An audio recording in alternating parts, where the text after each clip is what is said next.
folks, my name is Joseph C. Abraham. I am the founder of Unrelenting Media. I am the publisher of the Urban Voice magazine, and now producer of a new series called Urban Drives.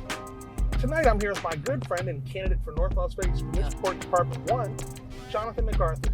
Jonathan, how you doing tonight? Good, man. How are you? Man, pretty good. Now this, I gotta be honest, man, this is crazy to me because here we are launching a new series, and if my memory serves me correct, you were the very first person I interviewed when I founded the Urban Voice in August 2008. I was. I remember that. That was a good interview. Matter of fact, that was my first political interview ever. That's crazy, and for me, it was my first interview too, and in fact, that was my first sale for the Urban Voice. I remember at the time, when we concluded the interview, you said, well, here, I need to give you a check, and I remember recoiling and saying, no, if I take a check, no one will trust me, and I have integrity, and I didn't do this because I wanted the money, and you looked at me and you said, that's nice, but you won't even be in business in 2 months if you don't take the check, so take the check. I'm glad that worked out, and I'm glad you took my advice. It's worked out pretty good for me so far.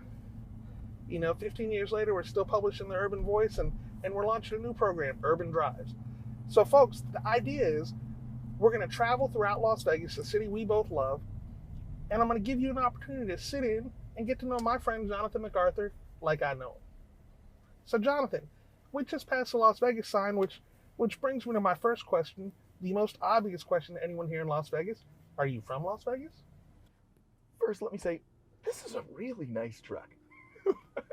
Good job. But the question, no, I'm actually not from Las Vegas. I am from Culver City, California, and my mother brought me here when I was 9 months old. So I'm a dirty carpetbagger.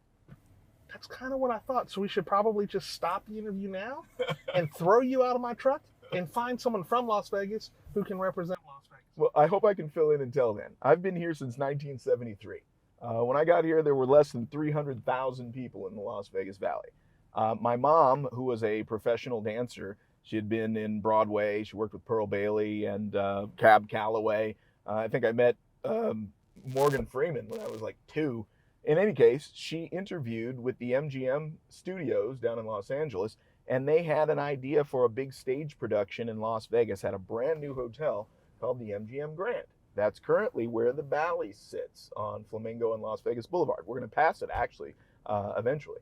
And she came here, and it was going to be the first integrated show on the South Strip. Now, I should say that was not the first integrated show anywhere in Vegas. The Moulin Rouge was the first Las Vegas hotel on the historic West Side to integrate. But my mother was the first dance captain of an integrated show on the Las Vegas Strip. And that's a very important distinction because at the time, entertainers who performed at the Moulin Rouge and performed on the Strip were not allowed to actually stay on the Strip. Correct. Sammy Davis used to come in through the kitchen and the back door. So for those of you in Las Vegas who want a really interesting piece of history, visit Catherine Duncan at the Harrison House, and she can tell you about the entertainers who boarded there because they would entertain countless people on the Las Vegas Strip, but then not be allowed to stay in the hotels.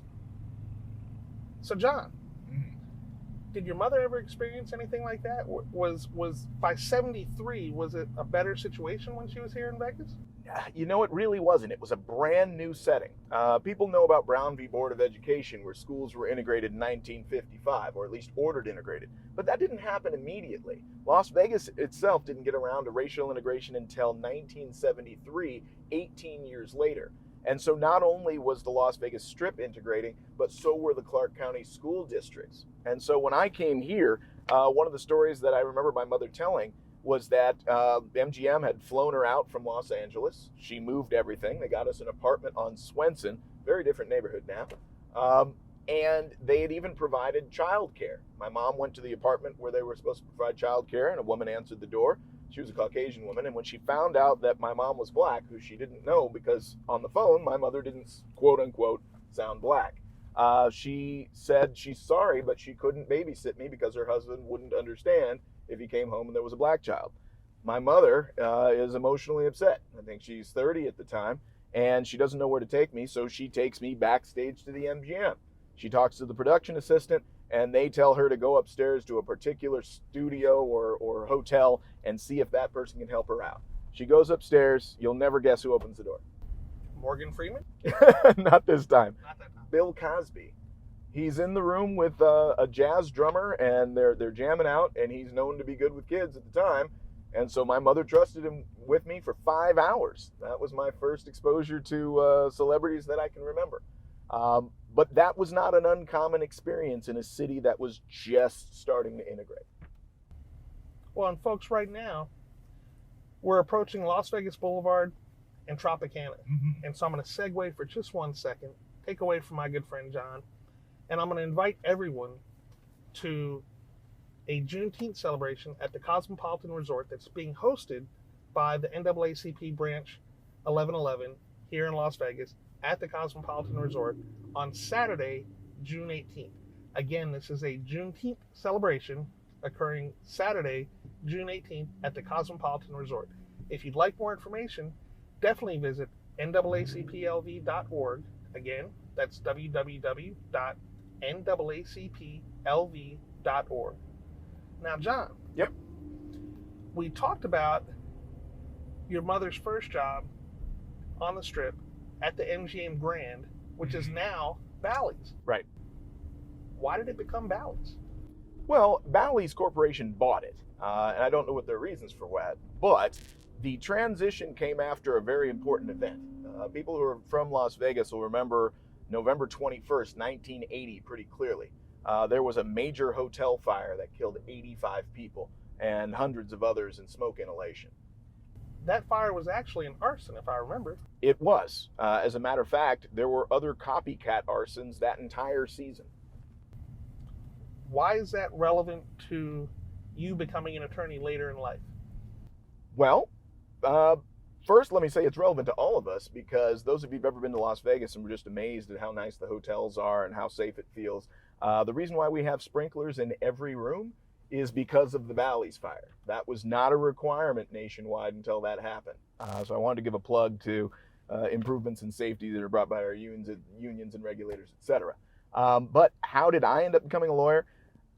That's a long road, but the very first step, if I could identify it, was that one of those copycat arsons I was telling you about was at the Hilton Hotel, which I think was February 10th of 1981, less than 3 months later.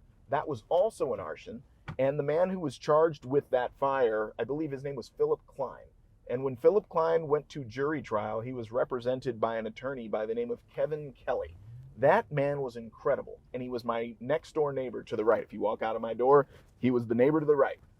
He was a criminal defense attorney, and he was a Vietnam War hero. There's a book about him being involved in a hostage rescue of an American soldier who was taken hostage by the North Vietnamese.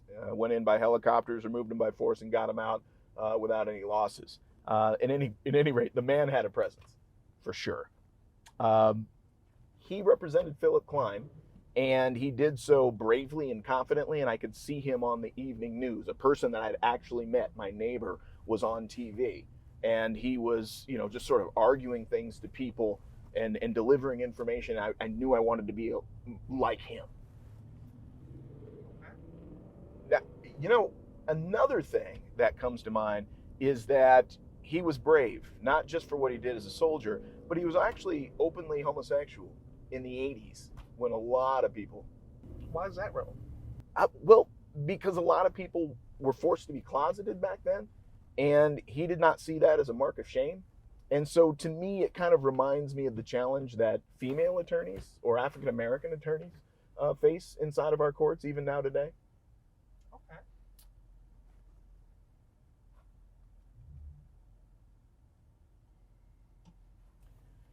You and I discussed recently the reversal of Roe versus Wade in the Supreme Court. And when we've talked about that, you said that really you liken that to being the first in series of dominoes that are going to fall. And when we discuss it, you talk about voter suppression, you talk about marriage equality. Those are all things that are now on the chopping block because we have a very conservative U.S. Supreme Court that has shown a willingness to reverse something that's been on the books for the last 50 plus years in Roe versus Wade. Tell us about that. Explain to our listeners and viewers why that's important. That's deep, but the short version is this. Certain rights are laid out in our Constitution, right? Everybody knows the First Amendment is free speech and practice of religion, and you might know that the Fourth Amendment is unreasonable search and seizures. But there are some unspecified rights that we all enjoy and we take for granted. One of them is the right to privacy. And if you look through the Bill of Rights, you're not going to see a right to privacy spelled out, but you can see hints of it in like the Third Amendment, which says that you can't be forced to house British troops in your house. That one seems a little ridiculous now, but it embodies the idea that in your home, it's your castle, right? You get to decide who comes in and who comes out, and that the government should not be able to search through your things without a good reason, right? And so there's this idea that there is a right to privacy that the government has to respect. And the reason why the Roe overturn that we expect to be coming this summer is so frightening is that Justice Alito has essentially said that if it is not an enumerated right in the Bill of Rights or the Constitution and its amendments, that there has to be a strong historical tradition of recognizing that right for it to exist. Let's pause for a moment. The United States started off as a country where women and blacks were essentially property. They couldn't sign contracts. They couldn't vote. And so there are a lot of rights we take for granted now that don't have a long history in American law or British law, if that makes any sense. Okay. And the right to privacy embodies more than just the decision when to have a child and whether you can terminate that pregnancy. It's also what gives us the right to use contraception to decide when we want to start our families. It gives us the right to do same-sex marriage under Obergefell, I believe is the case in 2015. And if you go all the way back to 1968, there's the case of Loving v. Virginia, which recognized a right for people of different races to marry each other. I was born in 1972. Only 3 years or 4 years before I was born, it was illegal in some states for blacks and whites to marry each other if they wanted to. Those rights are all in jeopardy when you say that there are no fundamental unenumerated rights. What can we as voters do about that? Well, first, you have to pay attention to the news, right? I mean, it's hard because sometimes it seems like you're just doom scrolling. It's just one bad news story after another. But I think it's important to have a credible news source, one that you know that the investigative journalism is giving you good information, and to support those news sources. We don't like to pay money when we don't have to, but when you have a good, reliable news source, it's worth subscribing to. It's also good to affiliate with civic organizations that help you promote the rights you think are important, even when you're not doing it yourself. Me, I support the ACLU. I support Southern Poverty Law Center. I support local independent news like NPR. I support Washington Post. And while I don't love the idea of just paying money, I got used to it. $100 a month goes out into the world, and it's my way of making the world a little bit better even when I'm asleep. But the question is, what can we do and why should we care? We are still fundamentally a democracy. But a democracy is a little bit like owning a car, right? When you buy a new car, you don't want any dents. You take such good care of it. It's after that first dent that you're like, and you kind of let your hair down. But while you don't have to maintain your car every single day, you do have to check in with it and maintain it. You got to change its oil. You got to change its tires. You got to, lubricate the transmission. And if you don't, it falls apart. A democratic country is like that too. And when we see so much bad news and we don't think that government really works for us anymore, we get apathetic and we stop taking care of the car. And now the car is starting to look pretty beat up. And some of the rights that we took for granted and didn't think we'd have to work to maintain are being taken away because we're finding out that even our nation's highest court, when they told us that it wasn't political, it was every bit as political as we thought it was, or were afraid it was. Understandable.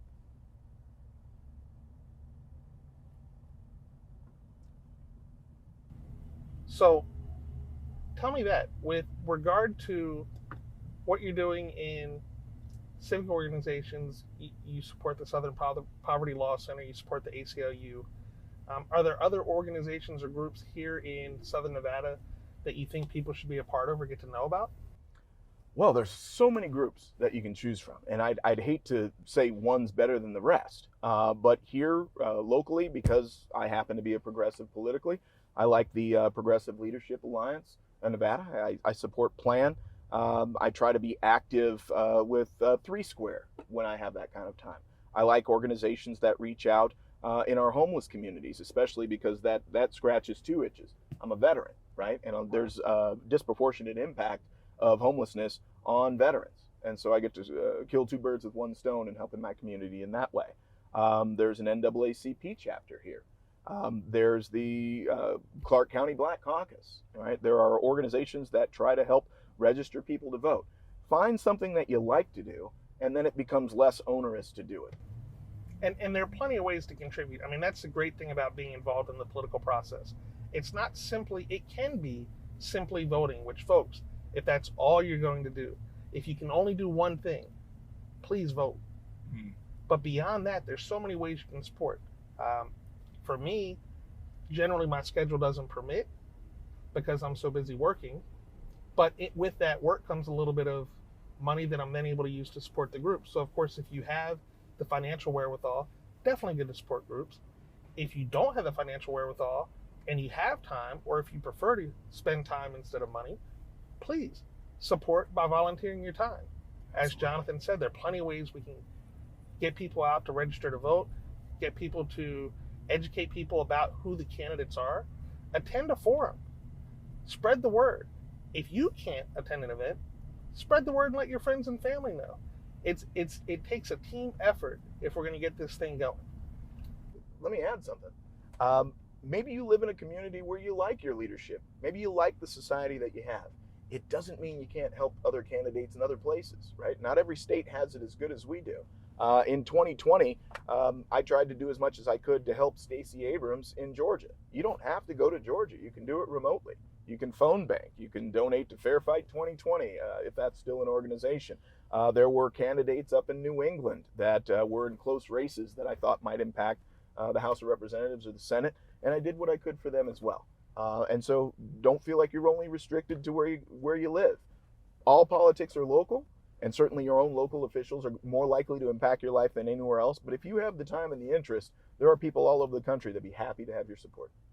That's a fact. That's a fact. You know, right now we're approaching Fashion Show Mall, and much like with the live stream we're creating today, our very first live stream with Unrelenting Media took place right here during a protest immediately following the murder of George Floyd. And my son Daniel and I set up a live stream just north of here on the north end of Fashion Show Mall.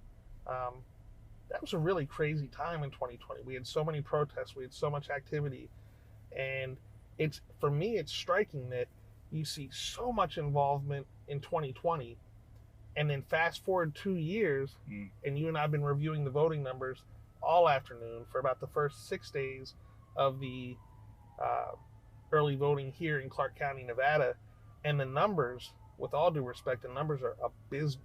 2%. 2% of the eligible voters? Yes. So, folks, 2% of the eligible voters is just barely above 1% of the population. That means 1 in every 100 people here in the state of Nevada have taken the time to vote, or in this case, Clark County, Nevada, have taken the time to vote. That's disheartening. We're asleep at the switch. We're asleep at the switch. That voter apathy, what do we do to encourage people to get out and vote and get involved in the process? What can we do? Man, if we knew the answer to that, it would probably be adopted nationwide. But what you have to do is make the consequences real to people, right? You have to help them understand the process and that their vote is not wasted. I think a lot of people feel like my individual vote won't change the outcome. And usually that's true, with the exception of Ross Miller, who I literally think won the Clark County commissionership by a couple of votes. But while you might be right about an individual election, it's good to think of yourself as representative of a greater whole, right? What I mean to say by that is, if you feel like voting doesn't work and you'd rather be watching Netflix, or you need to think about your rent, etc., there are people like you facing the exact same circumstances. And if we can find a message that reaches one individual, that same message will work with more than one individual, right? And so if you're thinking about voting, think about the reasons why. What was it that was important to you? And talk about it with other people, because people who know you are going to find you credible, and they might just come along with you. And hundreds of votes can change elections. Absolutely. So, and we put out a resource, the Clark County the Clark County Primary Voting Guide for 2022. That was well done. Good job on that. Thank you, sir. If I could have remembered the title, it would have been an even better segue. But frankly, I can't remember the title because the guy to our left is going a little bit wild. I almost don't want to look over there, but I'm sure there's a camera pointing at him right now. That being said, folks, that being said, if you want information on people here in Clark County who are running for office, you can visit unrelentingmedia.com and search for our 2022 primary voting election guide. So, John. Yep. Back to what we were talking about with the protests. Mm-hmm. Tell me about your involvement specifically here in Las Vegas with the protests in 2020. I'm never going to forget 2020. That was the beginning of the pandemic year. I like to say that everybody had a 2020, but nobody had the same one. I remember being trapped at the house, COVID lockdown. I lived by myself, got my dog, and I watched on television, like a lot of Americans did, George Floyd being killed by Officer Derek Chauvin for 8 minutes and 46 agonizing seconds. Most people, if they watch that video, they tend to focus on the officer, the sort of the cavalier way in which he puts his fans in his pocket and when he adjusts his weight. But if you watch George Floyd, it's almost like torture. Watching a person die for 8 minutes and 46 seconds is something that you never forget. And clearly other people saw that because they turned out in droves. And so when I saw the first night of protests, May 31st, I felt helpless. And then I thought, there's got to be something I can do. There's got to be a way I can help. And what I remember most that night is that the media stuck cameras and microphones in the face of angry people, right, who just wanted to say, this is enough. Like, we don't like how police treat people of color or communities of color. But they didn't know Derek Chauvin's name. They didn't know George Floyd's name. They were just angry.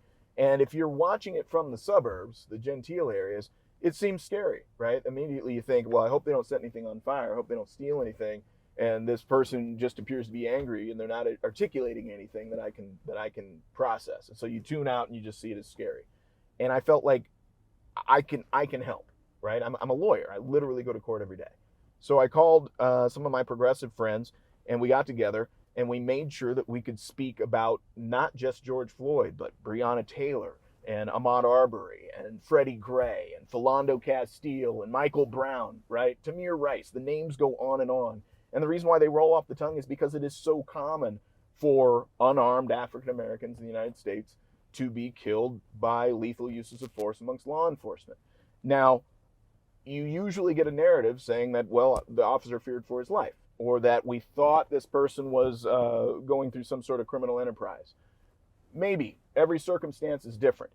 But when I look at the news, I also remember the exact opposite, the other end of the spectrum, right? I'm talking about your Dylan Roof, your Nicholas Cruz, your Patrick Crucius, right? Your Peyton Gendron, just now from Buffalo, New York. And these are young men, overwhelmingly white, armed to the teeth with semi-automatic weapons and weapons of war, who have literally killed dozens of people, and they are taken into custody without incident. Right. Now, I'm not saying that I think that they should be killed, right? I would like for the police to take everyone into custody when possible without incident, right? So that the justice system can handle it. But we see the difference in our communities of color where the force is used on us on times where we're not committing crimes and we're not armed to the teeth, and yet the police seem perfectly capable of a professional of arrest under the worst of circumstances. So we took to the streets and we positioned ourselves between protesters and the police and the media. And then the media would wander over and say, why are you here? What are you doing? And we could give a message in 2 minutes, 90 seconds, whatever, that would make sense in the suburbs, that this is why people are frustrated. This is what we are trying to change. Please meet us halfway. Okay. And so in that, as you're going out, I'm assuming over several nights, several weeks, several months. Yeah, I did 26 protests that year. 26 protests. I mean, I remember at the time, it felt as though they just one after the other. Every night it was, are you going to this protest? We're over here, we're over there. So imagine my surprise in late September of 2020, Yeah. in the throes of the campaign, which was an incredibly wonderful campaign. It was so wonderful on so many levels with regard to who we were able to get into office. You're talking about Belinda T. Harris. I'm talking about Belinda T. Harris. I'm talking about Jasmine Lilly. I'm talking about Monica Trujillo, Erica Ballou. Carly Kearney. Nice. All public defenders who came forward and were elected in as district court judges, or in the case of Belinda Harris, Justice of the Peace in North Las Vegas. But it was such an incredible election, and there was so much energy at that time. And as we're about rounding the corner to the last month of the election, and imagine my surprise when I wake up in late September and I open up the Review Journal, and as I always do, I go straight to the Nevada section, and I see this incredible picture. I got to say that. It was a great picture. I see this incredible picture of my friend, Jonathan MacArthur, in handcuffs. It was a with good the Las picture. Vegas Metropolitan Police Department. So, what happened? You know, as we're transitioning now from what people traditionally view as the Las Vegas Strip, and we're about to enter into the city of Las Vegas, this is kind of where that happened, man. So give me an idea. What happened? You were involved in a protest? Fill in the details. All right. So, as I said, I did 26 protests that year, and late September was probably getting near the end of it, probably 2021. When the protests first started off, and there were so many people in the streets, Las Vegas Metropolitan Police Department largely took a hands-off, stand back. Not at the beginning when they were shooting pepper balls and tear gas, but once they'd calmed down and realized that nothing was being burned and nothing was being stolen in Las Vegas, instead they would just sort of escort us and keep a safe distance. But they had gotten impatient with that. They were tired of it. Not every officer, but you could tell some officers took the protests personally, as an indictment of them individually. Right. I never really got a chance to ask them why. Some of them just saw it as a protest, and others felt like we were specifically calling them racist. But the point was, human beings are human beings. We did a protest on a Wednesday night. It was in late September of 2020, and the reason for the protest, it was a short notice one, was that the Attorney General in Kentucky had decided that he was not going to charge any of the officers for the murder of Breonna Taylor. Instead, he charged them with some nonsense, being responsible for having fired bullets that traveled through her apartment, entered a neighboring apartment, and could have hit somebody. Right. It really was the passing the buck that was one straw too many. So we took to the streets, and because it was such short notice on the protest, fewer people showed up than usual. We were probably somewhere between 55 and 70 people. And numbers in a protest, for those who haven't been at a protest, numbers do matter. The larger the number of people, the more cautious, I'll use that word, the more cautious the Metropolitan Police Department is when engaging with those protesters. So I just wanted to take a second and explain that for those of you that aren't familiar.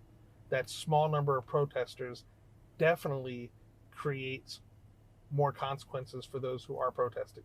And you learned that firsthand. I did. Having smaller number leaves you vulnerable to certain officers who might want to be aggressive or assert themselves against the group.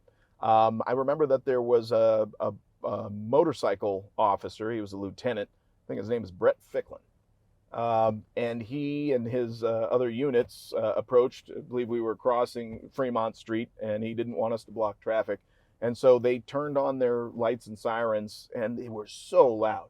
I mean, so loud. You wouldn't know that these bikes can get that loud. It was so loud that it no longer sounds like a woo. It sounds like a warble, kind of like a woo in your ear. And that's when they issued the order to disperse, of which none of us could hear. They then began to drive the motorcycles through the crowd, and not everybody in the crowd was looking at the motorcycles. And so when I saw that the bike, which was probably traveling 2 or 3 miles an hour, but it's also a 1,000-pound bike, I didn't want it to run into younger protesters that were behind me that didn't see, so I stepped in front of the motorcycle. Boy, did that upset Lieutenant Ficklin. We stare at each other. I'm filming everything. He waits until he has backup, and then he selects the individuals out of the group that he wants arrested, and I was one of those people. I was tackled to the ground by 3 officers, And when I was picked up and my glasses were unbent and put back on my face, I found out I had been charged with, drum roll, jaywalking. Jaywalking, pedestrian in a roadway where a sidewalk or a crosswalk is provided. Well, we definitely can't have you as a judge if you're just running around accumulating jaywalking. Apparently, yeah, I'm this scofflaw. In any case, it was more ridiculous than that. I was taken down to the jail on Stewart and Mojave, and I spent 7 hours in custody. I was arrested with 3 other people, 2 of which I went on to represent in their criminal charges. They had no prior criminal history either. They were Caucasian. And when we went through the city, we found that we were the only 3 people that the city decided to prosecute for protest-related activities in all of that entire protest season.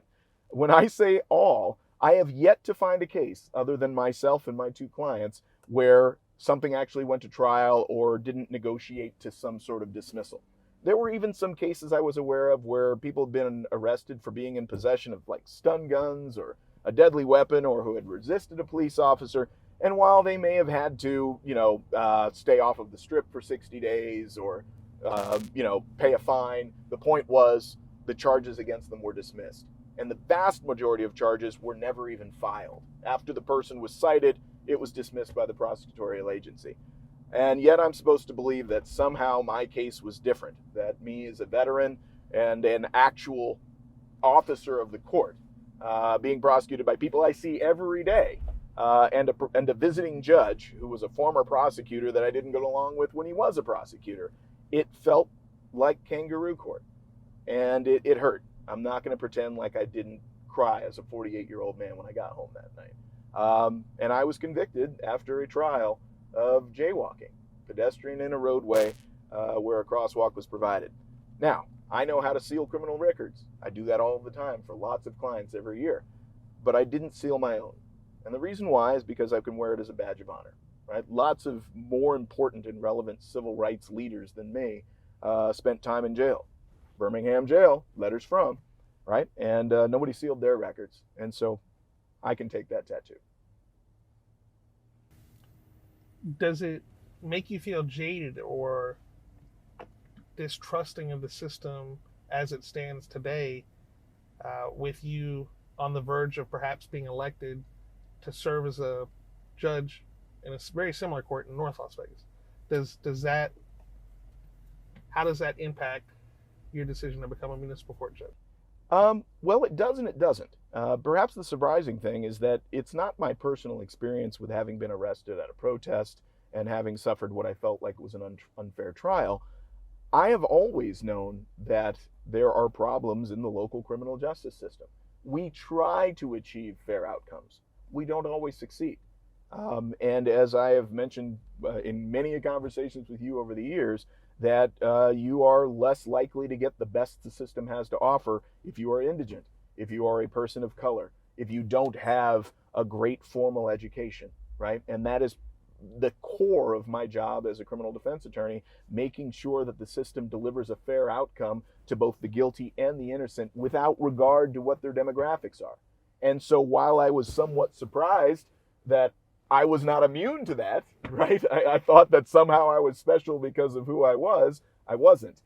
It could be just as unfair to me as it was to my less well-established clients. I knew that long before I was ever arrested.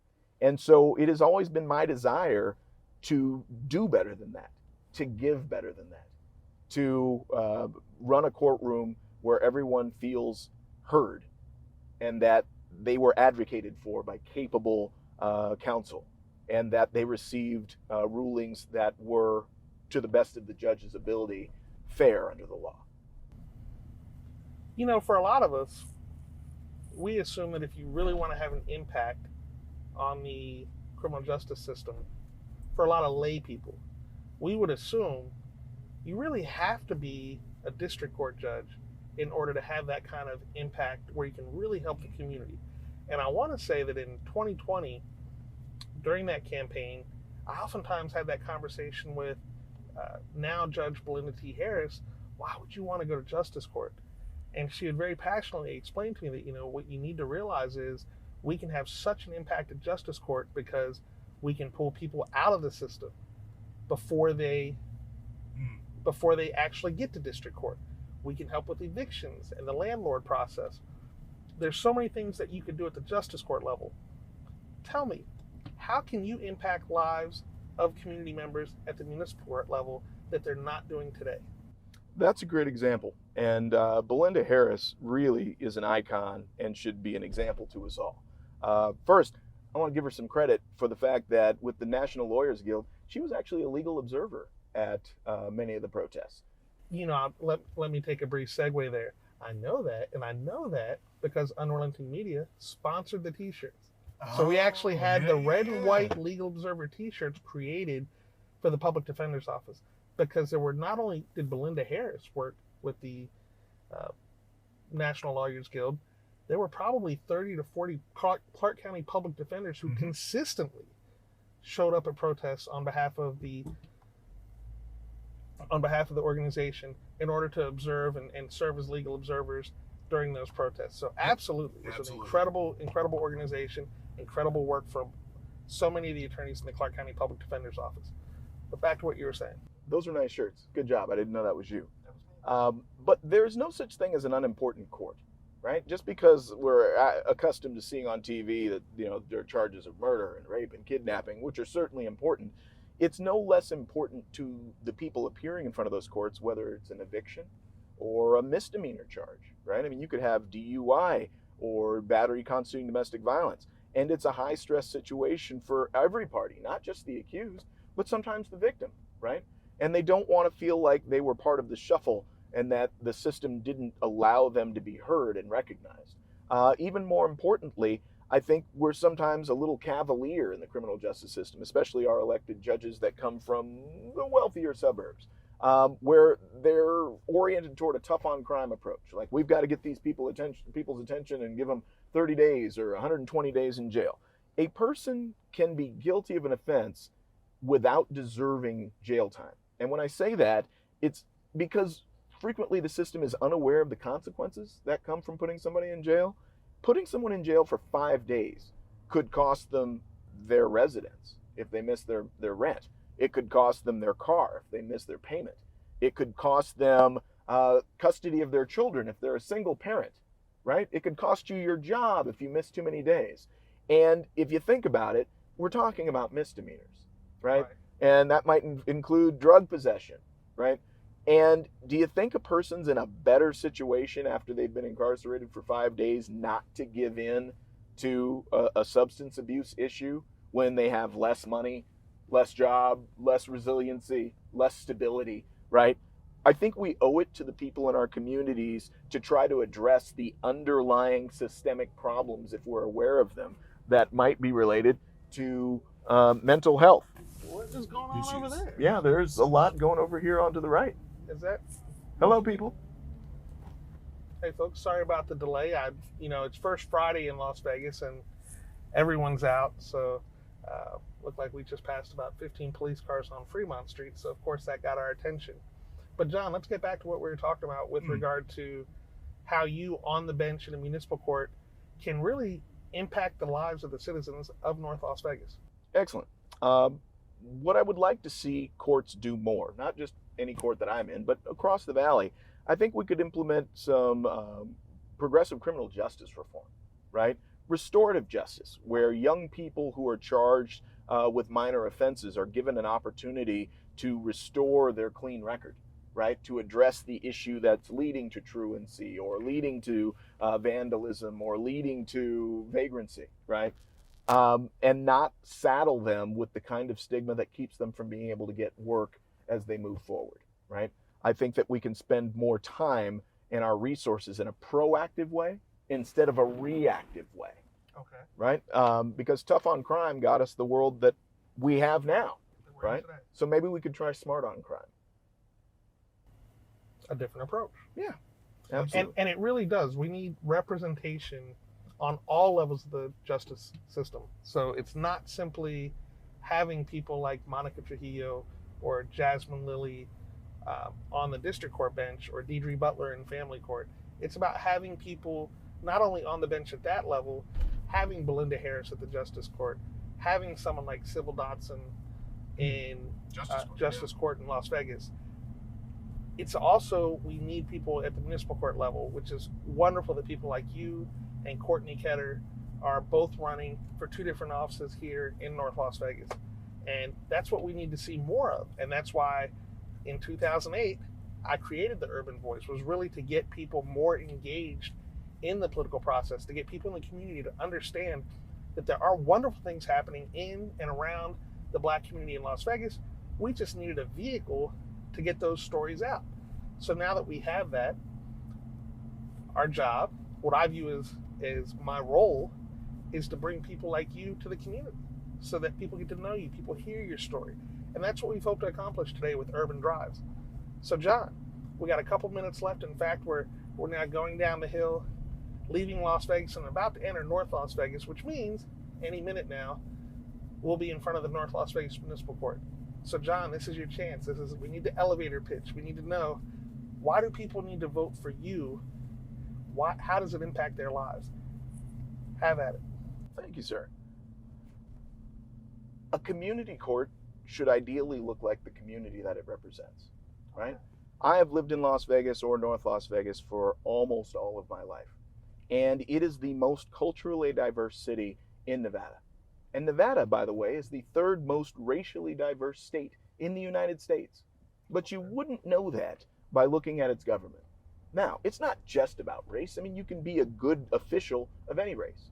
But I think that frequently empathy is a result of lived experience, right? And if the people driving policy and the decision makers don't have those lived experiences, then the people in front of them are the other, right? They are the problem that needs to be solved as opposed to the symptom that needs to be supported.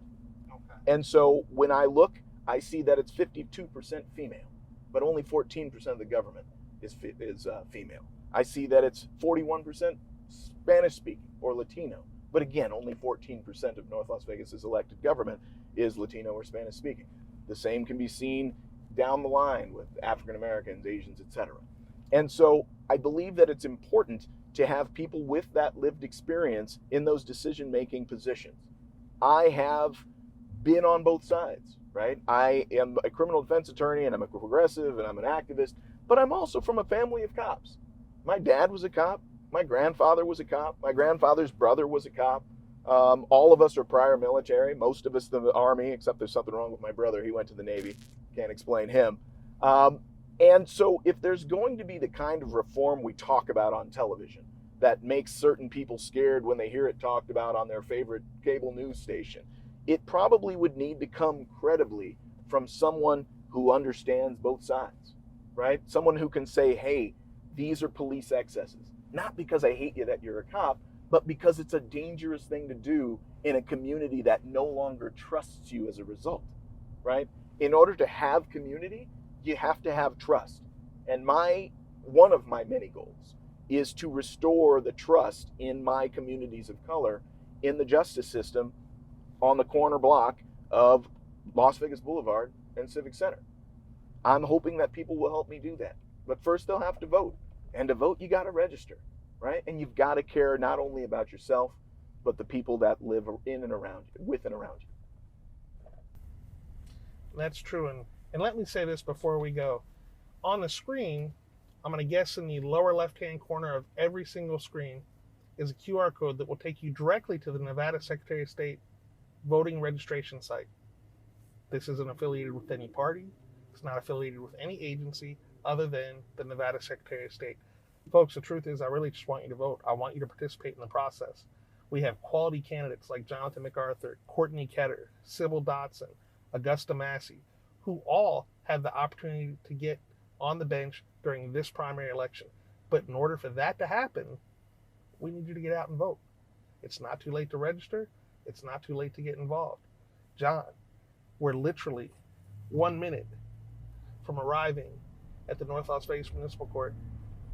Do you have any final thoughts? I do. I hope to work there every day, at least 4 days a week. But my car is back at the South Strip. Can you give me a ride home? Do we have to do it on live?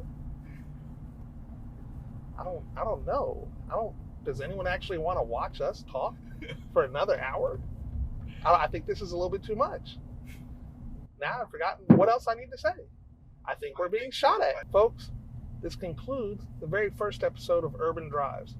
We're here in beautiful North Las Vegas, wrapping up our trip. If you have any questions, go to www.theurbanvoice.com. If you need to get a hold of me, you can always reach me at 702-306-2394. If you have questions about voting, if you have questions about registering, if you have questions about candidates, call me. I'm here. I'll give you my unsolicited advice or opinion, or for whatever that's worth. I'll tell you what I know, what I think I know.